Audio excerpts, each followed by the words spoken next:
গত 12 তারিখে ছিল মুকেশ আম্বানির ছোট ছেলের বিয়ে। তো এই বিয়েতে কি শুধু শাহরুখ খান, সালমান আর আমির খানরাই নিমন্ত্রণ পেয়েছিল? আমি কি পাইনি? পেয়েছিলাম, আসলে এত ব্যস্ত যেতে পারিনি। তাই দেখুন না, নিতা আর মুকেশ আম্বানির বাড়ি থেকে আমার জন্য মিষ্টি পাঠিয়েছে। এই যে সেই মিষ্টির বাক্স দেখেছেন, ওপরে লেখা আছে। তো চলুন আপনাদের খুলে দেখাই এই বাক্সর ভিতরে কি কি আছে।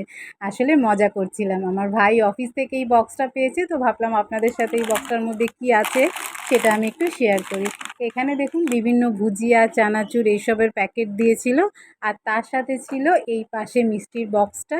তো চলুন আমি এই মিষ্টির বক্সটা ওপেন করছি, করে দেখাচ্ছি এর মধ্যে কি কি মিষ্টি দিয়েছে। মুকেশ আম্বানির বাড়ি থেকে এসেছে বলে কথা, একটু তো দেখাতেই হবে যে এতে কী কী আছে। বক্সটা এক হাতে আমি খুলতে পারছি না, বিকজ আমার এক হাতে ফোন ছিল। যাই হোক, এই যে বেরিয়েছে, এই মিষ্টিগুলো সব ছিল। আসলে মিষ্টিগুলো আমি আগে একটুখানি খেয়ে নিয়েছিলাম, তখন আসলে ভাবিনি যে এটা ভিডিও করবো, তো তারপর ভাবলাম এটাকে দেখাই। তো যাই হোক,